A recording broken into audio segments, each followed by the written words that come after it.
Olá pessoal, sejam bem-vindos a mais uma aula de Geografia. Eu sou o professor Gabriel Lima e na aula de hoje nós vamos estudar a hidrografia do Brasil. Tema forte, tema importante lá que vai cair na sua prova. Estudar a hidrografia no Brasil é compreender a dinâmica das águas do nosso país, beleza?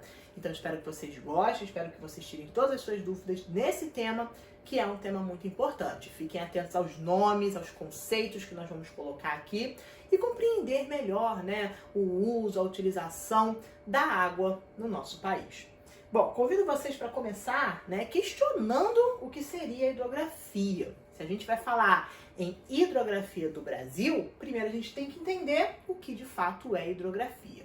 A hidrografia é a parte da geografia física que classifica e estuda a hidrosfera. Vamos lá!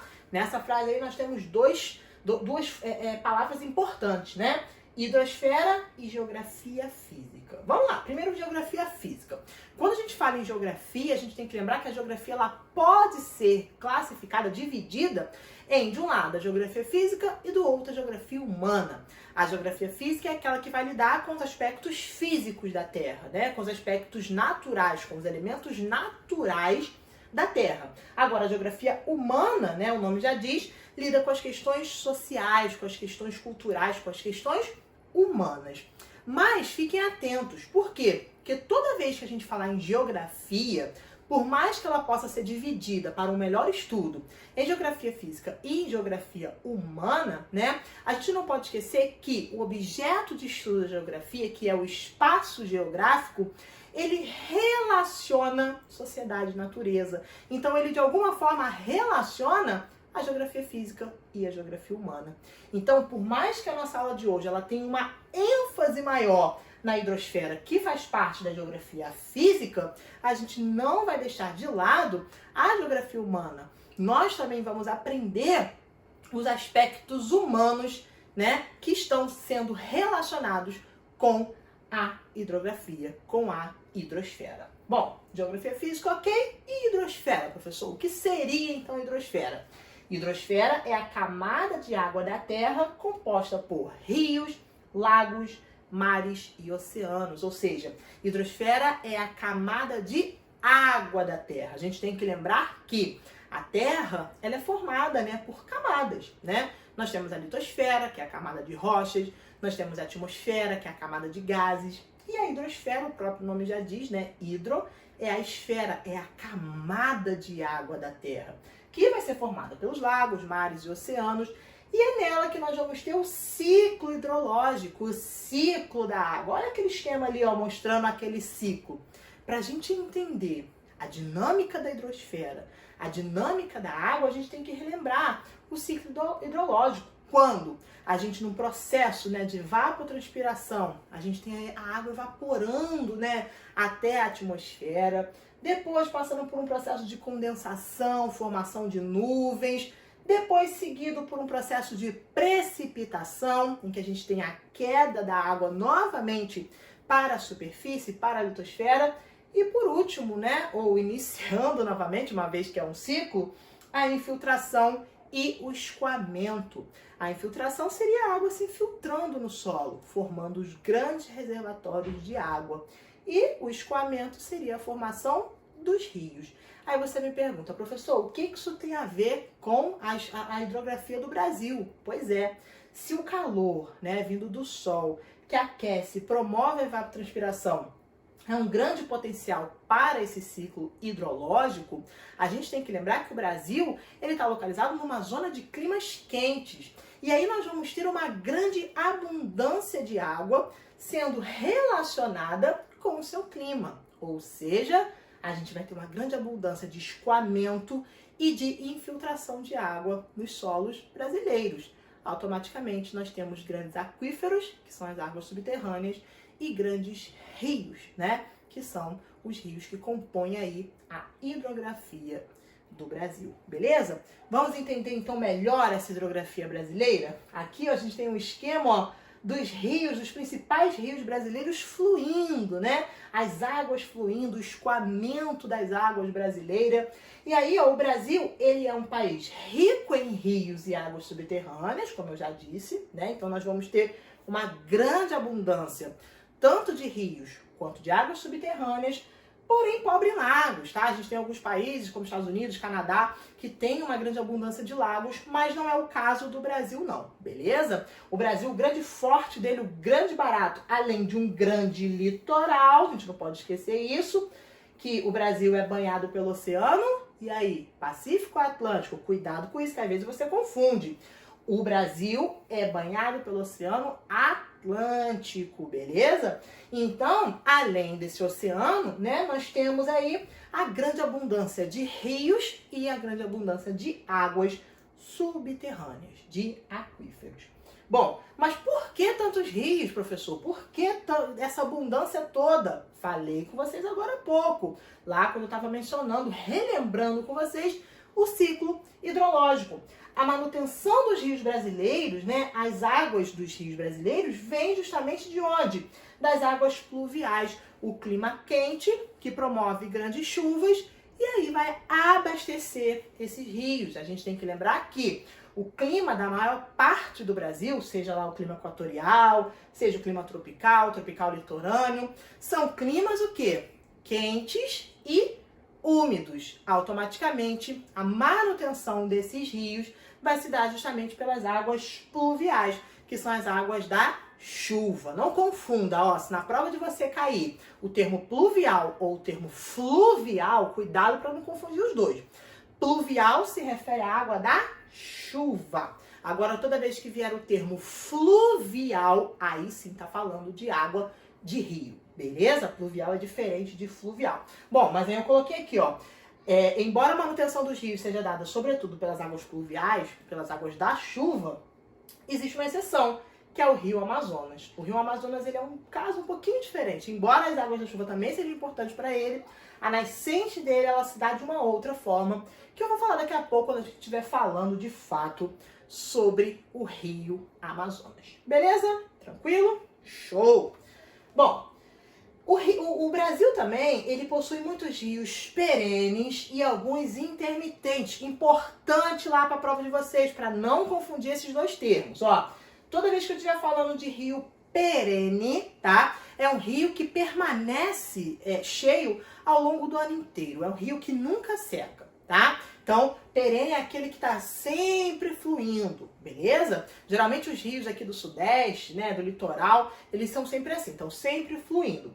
Agora, quando a gente falar de rio intermitente, tá? Como acontece com alguns rios do Nordeste brasileiro, sobretudo no sertão, a gente está falando de rios temporários. Às vezes pode vir lá o termo temporário ao invés de rio intermitente, beleza? Mas o que seria esse rio intermitente, professor? O que seria esse rio temporário? Olha, o nome já diz. Temporário é que temporariamente, durante uma época do ano, ele pode ficar seco. Ele pode simplesmente secar. Olha aqui o caso, ó, nós temos 3 momentos, tá? Do dia 26 de outubro até o dia 29 de outubro. Percebam como uma área seca, sem água, em poucos dias ficou cheia. Por quê? Porque esse aqui é um rio intermitente, que fica uma época do ano seca e depois vem o período de chuva que alimenta, que abastece aquele rio e aí daqui a pouco ele enche. Beleza? Percebam que a escala de tempo é muito curta, né, para ele encher. Por quê? Porque esse é o fluxo dele. Às vezes, durante uma época do ano, geralmente no período de seca, né, ele vai estar seco e depois ele enche, beleza? Então, ó, resumindo aí, ó, perene, rio que nunca seca, tá sempre cheio. Rio intermitente pode ser chamado também de rio, e aí, lembrou? Temporário, ou seja, temporariamente durante um período, uma época do ano, ele seca. Show? Tranquilo? Beleza. Bom, e os rios do Brasil, né? Os rios brasileiros podem ser usados para quê, né? Aqui, se vocês observarem, a gente tem um mapa e essas linhas aqui em azul, né? Geralmente no mapa a gente utiliza a linha azul para mostrar água, para mostrar rio, para mostrar mar. Nós temos as hidrovias. Pois é, o Brasil ele tem um grande potencial de meios de transporte hidroviários também, beleza? Algumas cidades do Brasil, inclusive, sobretudo aqui na região amazônica, na região norte do país, algumas cidades só são possíveis o acesso através dos rios, beleza?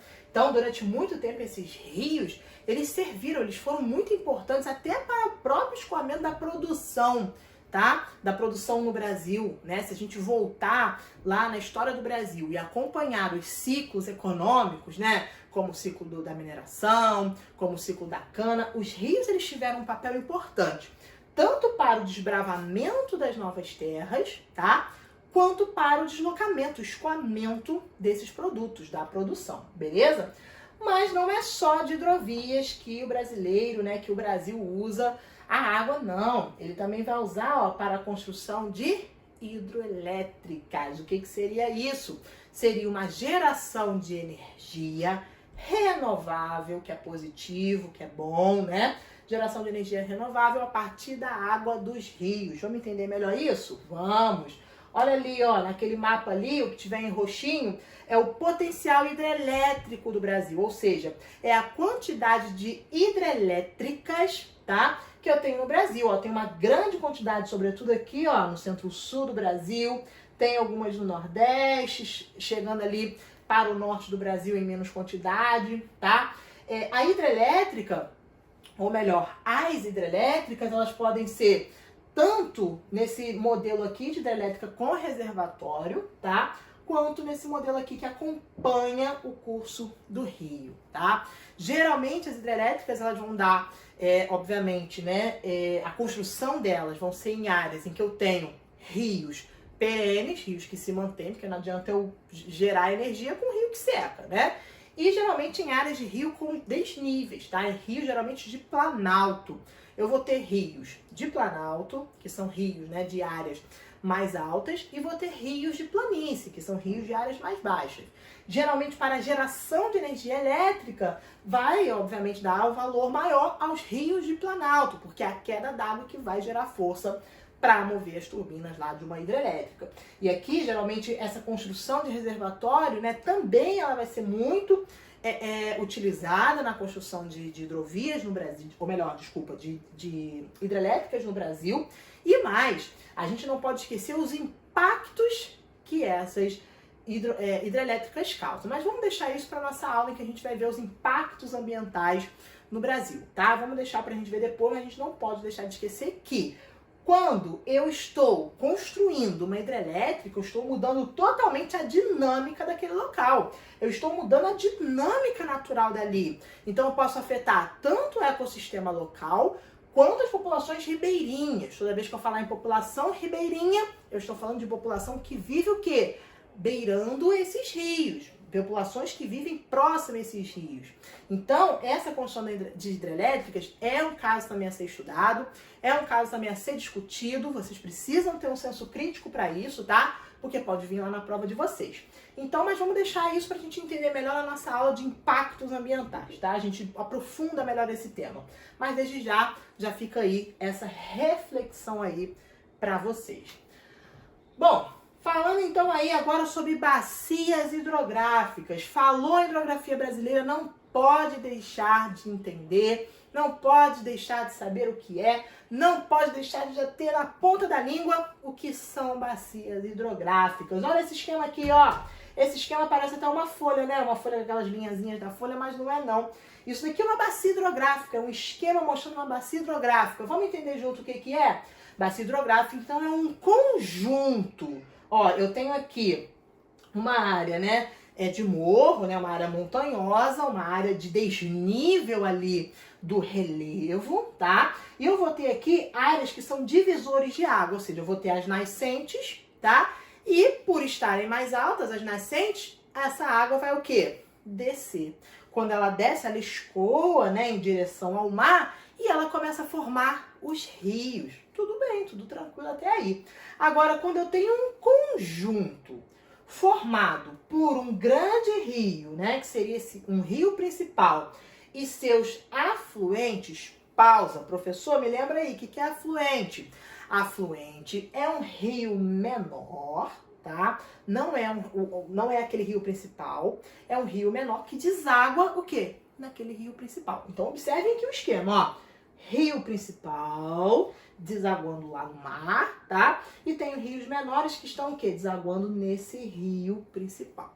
Então, toda vez que eu tenho esse conjunto essa união de um rio principal e seus afluentes, de um rio grande, de um rio principal lá, o Sinistrão, e rios menores que desaguam nesse rio maior, eu vou ter a formação de um conjunto chamado bacia hidrográfica. E o Brasil, ó, tá cheio de bacia hidrográfica. Quer ver? Tenho aqui um mapa ó, mostrando as principais bacias hidrográficas do Brasil. Professor, preciso conhecer todas? Precisa saber a localização, precisa conhecer pelo menos o nome das principais, as principais características delas. Por quê? Porque lá na sua prova vai te perguntar, meu querido, vai perguntar o nome da bacia que está lá no norte, o nome da bacia que está lá no sul, as características da bacia do Rio São Francisco. Então, pelo menos as bacias principais, aquelas que geram mais discussão, seja para a utilização das águas, seja para a construção de hidrelétricas, essas bacias que têm uma certa importância econômica para o Brasil, ela costuma ser cobrada na sua prova. Então é importante que você conheça as características dessas bacias. Dá uma olhadinha aí, pesquisa aí, veja um mapa aí ampliado aqui, não sei se vocês não conseguiram ver muito bem os nomes, mas dá uma pesquisada aí, veja um mapa ampliado dessas bacias. Conheçam os nomes delas, beleza? A princípio nós vamos então agora, a partir de agora, conhecer, interpretar, né, e ver as principais características das principais bacias hidrográficas do Brasil. Vamos comigo? Vamos lá. Bom, começando pela top, a famosa bacia amazônica. Essa aqui é a grande estrela entre as bacias hidrográficas do Brasil. Por quê? Porque além de ser a maior do Brasil, ela é a maior do mundo, tá? O Rio Amazonas é o maior rio do planeta em extensão, vazão e volume de água, ou seja, é água pra caramba. Se vocês perceberem aqui, ó, as linhas em azul aqui são, mais uma vez, como eu falei antes, né, na cartografia a gente usa as linhas em azul para representar a água, e essas linhas aqui seriam águas dos rios, águas fluviais, cuidado para não confundir fluvial com pluvial. E aí aqui eu tenho esse rio principal, que é um rio também internacional. Essa bacia ela é tão grande que ela não se limita ao território brasileiro. Ela é uma bacia que nasce fora do Brasil. Por quê? Porque esse rio, lembra que eu falei que eu tinha que voltar nele depois para falar sobre o seu abastecimento? O abastecimento do Rio Amazonas, ele se dá lá na Cordilheira dos Andes, tá? Que é uma cadeia montanhosa que nós temos aqui na América do Sul, beleza? E o degelo do alto daquelas montanhas gera lá no Peru o Rio Amazonas, beleza? Então é um rio que nasce fora do Brasil e depois ele entra no nosso território e vem desaguar aqui no litoral, beleza? Tranquilo, ó. Trata-se de um rio de planície, ou seja, lembra que eu falei? Os rios de planalto de regiões mais altas, rios de planície de regiões mais baixas. Aqui nós temos a planície amazônica e automaticamente esse vai ser um rio de planície, o que facilita o quê? Navegação. Ninguém vai querer navegar em rios de planalto, em rios com grande desnível, né? Senão vai acontecer igual no Pica-Pau, lembra? Você está descendo, daqui a pouco tem aquela queda. Não. A navegação ela vai ser favorável, né? Ela vai ser possibilitada em rios de planície. E aí somou lá a fome com a vontade de comer. Aqui eu tenho grandes áreas de rio e rios de planície. Logo, várias cidades, como eu falei, acabam sendo, você só consegue chegar se for pelo rio, beleza? É um rio com grande potencial para a navegação. Bom, seguindo ainda, né, sobre a bacia amazônica, a rede se interliga a afluentes provindos do Planalto Central, que devido à sua altitude possibilita a produção de energia. Então, eu tenho uma grande área de rios de planície, tá? Ou seja, uma grande área que permite a navegação, mas a rede da bacia amazônica também se interliga a afluentes que vêm do Planalto Central, seja de áreas mais altas, que devido à sua altitude possibilita a produção de energia, ou seja, rios que têm um desnível maior possibilitam a produção de energia. Bom, a construção da usina de Belo Monte, no rio Xingu, vem sendo observada por várias instituições devido aos grandes impactos ambientais que poderá causar. poderá causar... Ih, tá faltando uma palavra ali. Que poderá causar polêmicas. Por quê? O que acontece? O rio Xingu, ele é um rio importante inclusive para as populações ribeirinhas, populações indígenas, e a construção da usina de Belo Monte, ela tem causado alguns problemas, alguns impactos, tá? E isso faz com que gere algumas polêmicas, beleza?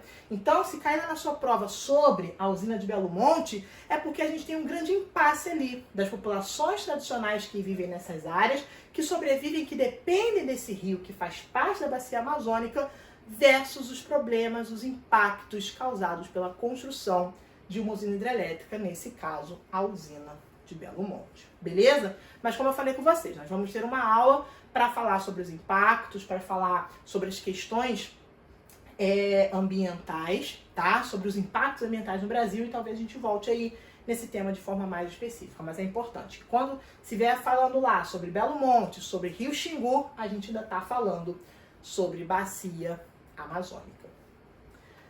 Bom, segunda bacia aí importante que vai cair lá na prova de vocês, a bacia do Tocantins, Araguaia. Olha, a primeira informação dela é uma informação super importante. Você vai ver ali que eu tô falando, ó, maior bacia inteiramente brasileira. Aí você fala, professor, mas você falou que a maior bacia é a Amazônia, né? A amazônica, a bacia do Rio Amazonas. Pois é, quando a gente fala em Rio Amazonas, lembra que eu falei? Ele não nasce do Brasil.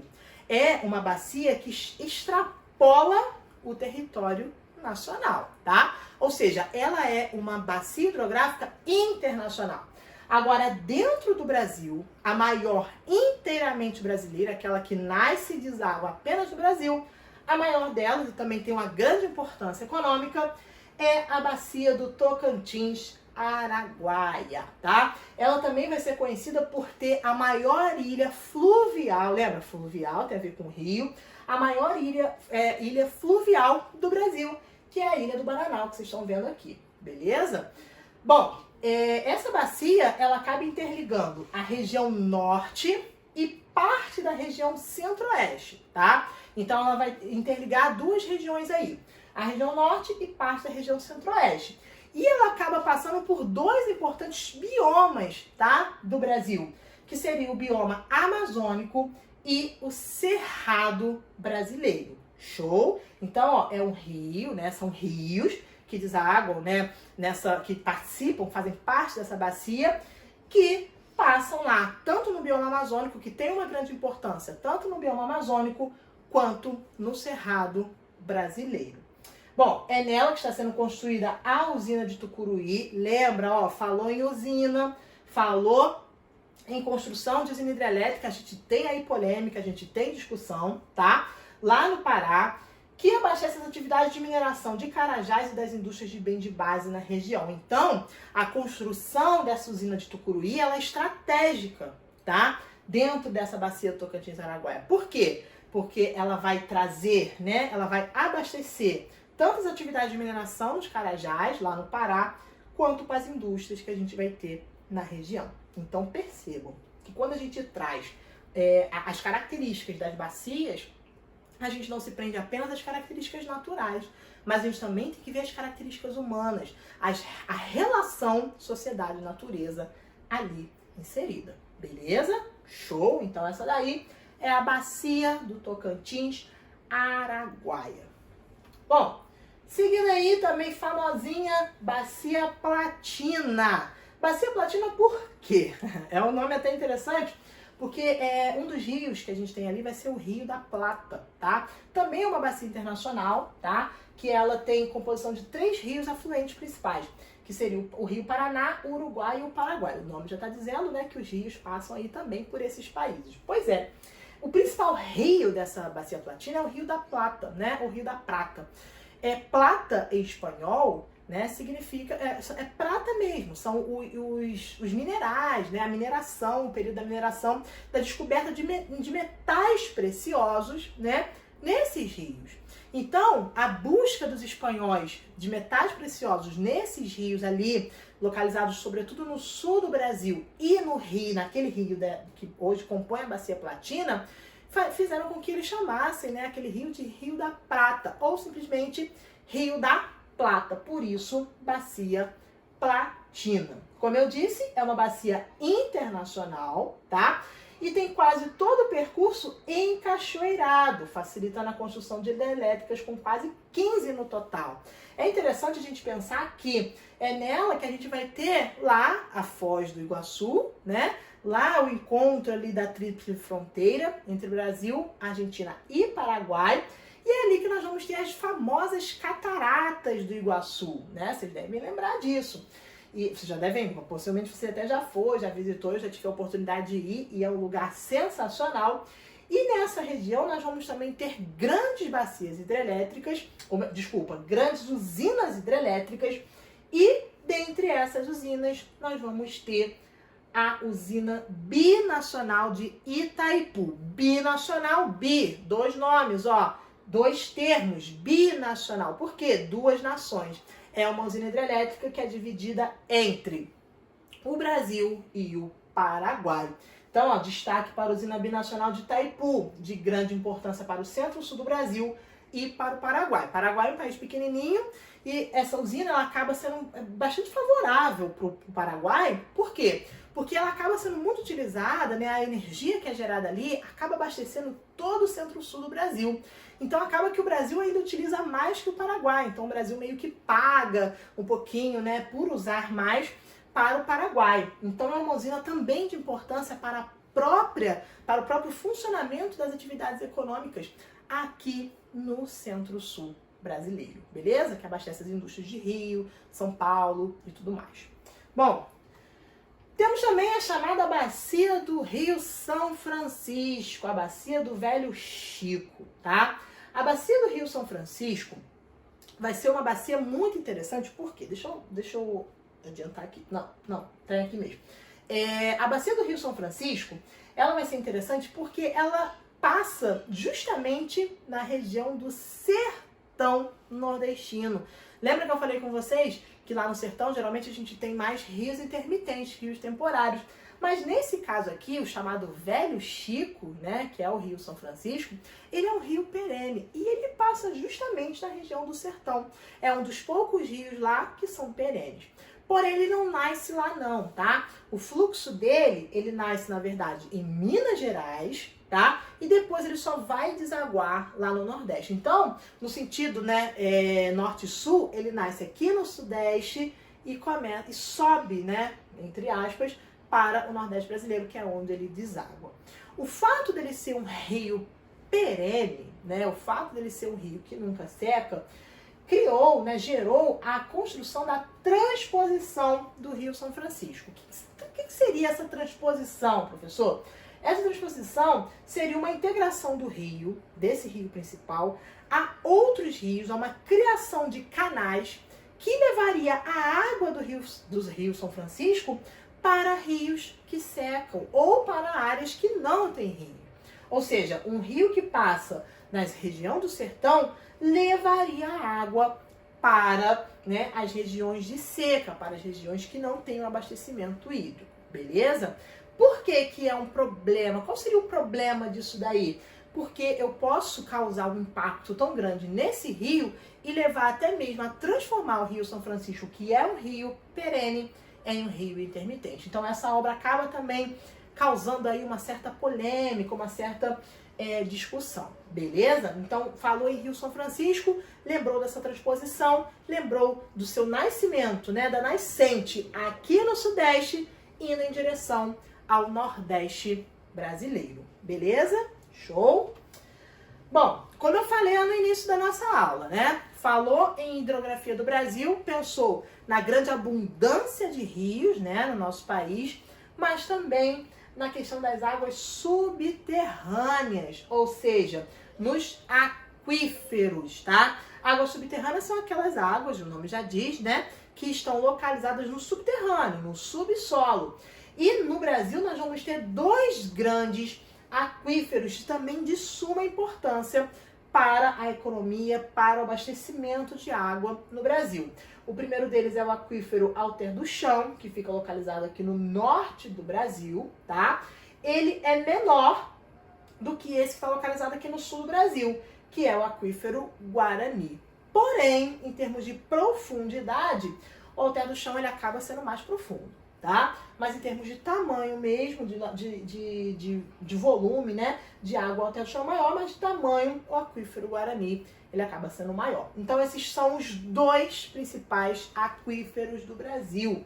A gente tem que tomar muito cuidado também, quando a gente estiver falando de aquífero, da própria legislação acerca da utilização desses aquíferos, porque a gente ali tem um grande reservatório de água potável, né? E que precisa também ser mantida, ser cuidada. Por quê? Porque é um grande reservatório numa época em que a gente vive, né, uma grande escassez de água em diferentes países, inclusive no Brasil. Uma escassez de água potável. Água potável é aquela água própria para utilização. Então, existe até algumas legislações de como seria essa utilização desses aquíferos e, obviamente, que todo cuidado para que não haja poluição, né, desses aquíferos e a gente perder um grande, ou grandes, né, no caso ali 2, reservatórios de água brasileiros. Beleza? Tranquilo? Show de bola! Bom, vamos fazer então aqui algumas questões. Vamos ver como é que essas questões de hidrografia podem ser cobradas numa prova. Por exemplo, a questão aqui de número 1, ó. A expressão bacia hidrográfica pode ser entendida como? Opção de número A. O conjunto das terras percorridas por um rio principal e seus afluentes. Opção de número B. A área ocupada pelas águas de um rio principal e seus afluentes no período normal de chuvas. Opção C. O conjunto de lagoas isoladas que se formam no leito dos rios quando o nível de água baixa, tá? Quando o nível de água está baixo. D. O aumento exagerado do volume de água de um rio principal e seus afluentes quando chove acima do normal. Ou letra E. O lago formado pelo represamento de águas do rio principal e seus afluentes. E aí? Observando aí a questão, observando aí o que a gente discutiu, qual seria a alternativa certa? O que seria uma bacia hidrográfica? A, B, C, D ou E? Gabarito, letra A. O conjunto de terras percorridas pelo rio principal e seus afluentes. Lembrando que bacia hidrográfica, conjunto, grupo, né, formado lá por um rio principal e seus afluentes, que são rios menores que desaguam nesse rio principal. Fácil, moleza essa. Bom, questão de número 2. Em relação ao aquífero Guarani, lembra, nós temos dois grandes aquíferos, eu acabei de falar lá. Lá no norte, o aquífero Alter do Chão e aqui no centro-sul, o aquífero Guarani. Sobre o aquífero Guarani, é correto afirmar que, letra A, seus depósitos não participam do ciclo da água, e a gente volta lá no início da aula. Lembra que a gente tem todo aquele processo do ciclo hidrológico e depois que ocorre a precipitação, a água faz o quê? Se infiltra ou escoa, formação de aquíferos ou escoamento, formação de rios. Então aqui está falando na letra A que seus depósitos não participam do ciclo da água. Letra B. Águas provenientes de qualquer um de seus compartimentos solidificam-se a 0 graus. Solidifica, né? Gelo. É necessário, para a utilização do seu potencial como reservatório de água potável, conhecer detalhadamente o aquífero. Ou, letra D, está localizado na região norte do país. Observando bem aí, duas já são óbvias que não são as respostas certas. A letra D, né, que seria, no caso, sudeste, centro-sul do Brasil, sul do nosso país, então nada de norte, norte seria o Alter do Chão.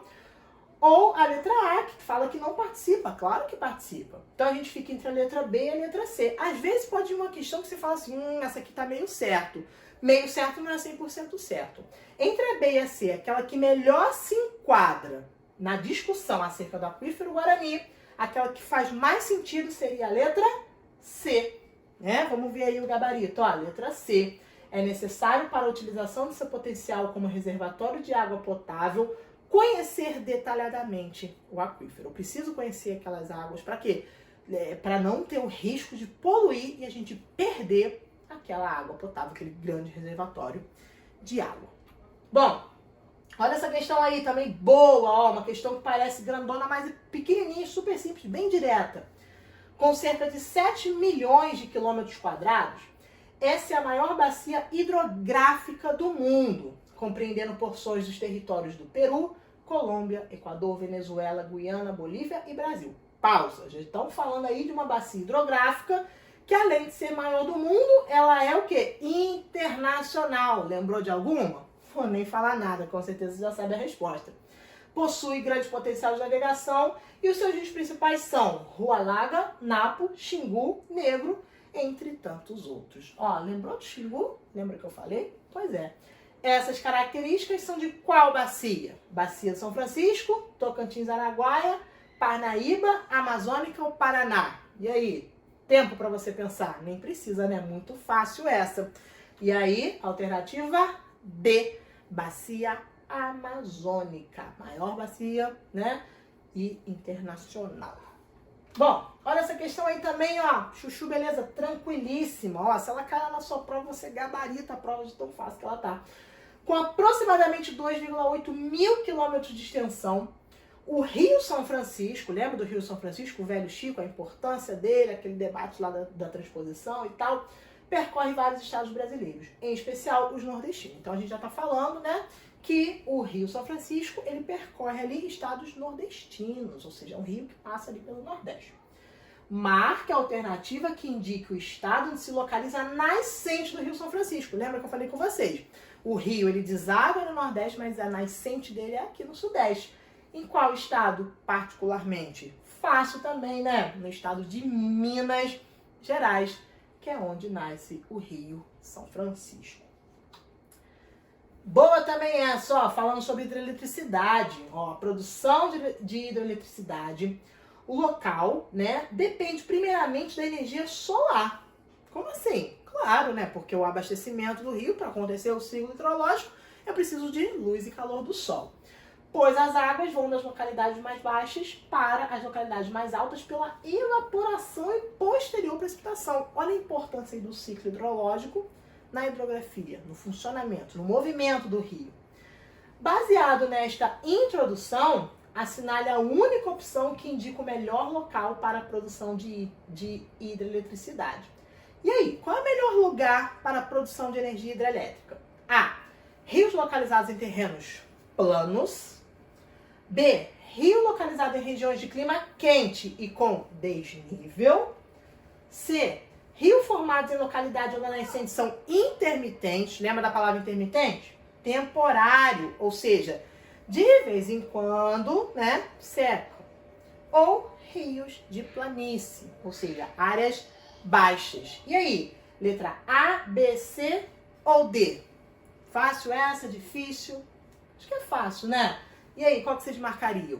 Pois é, gabarito, ó, letra B. A gente não pode esquecer, hidrelétrica precisa, obviamente, de um clima quente, né? Para sempre ter o abastecimento daquele rio, uma vez que a força da água, o fluxo da água, que vai mover as turbinas de uma hidrelétrica para gerar energia, e obviamente com desnível, né? Porque o desnível causa ainda maior impacto, maior força naquele rio para a produção de energia elétrica. Mais uma aí, ó, boa também. Vejam que as questões, elas seguem um padrão, né? Elas são bem diretas. Olha essa daqui. A segunda maior região hidrográfica brasileira, então a segunda maior, tá? Em termos de vazão, que apresenta a maior ilha fluvial do mundo. Lembra? Fluvial, rios, ilha formada nesse rio, que é a Ilha do Bananal. E a usina hidrelétrica de Tucuruí é a região hidrográfica do... Fácil, né? De qual rio a gente está falando? Do Rio Paraná, Amazonas, Bacia do São Francisco, Bacia do Tocantins, Araguaia ou Bacia do Atlântico Sul? Lembrando que essa bacia dessa questão aqui, ela é a segunda maior, tá? Região hidrelétrica brasileira, porém, ela é a maior região hidrelétrica, a maior bacia hidrográfica totalmente brasileira, não se esqueçam. E aí? Dei uma dica boa, né? A, B, C, D ou E? Letra D de dado, Tocantins, Araguaia. Bom, é isso. Muito obrigado. Espero que vocês tenham compreendido, espero que vocês tenham gostado. Deixa um feedback lá, fala pra mim como é que tá sendo a aula, se foi legal, se eu expliquei bem, se foi tudo tranquilo, se ficou alguma dúvida. Me deixa lá um feedback pra gente poder preparar aí próximas aulas, próximos conteúdos com base aí numa construção boa para vocês, de forma que seja tranquilo para vocês. Espero de verdade que vocês tenham gostado e aguardo vocês para uma próxima aula. Até breve!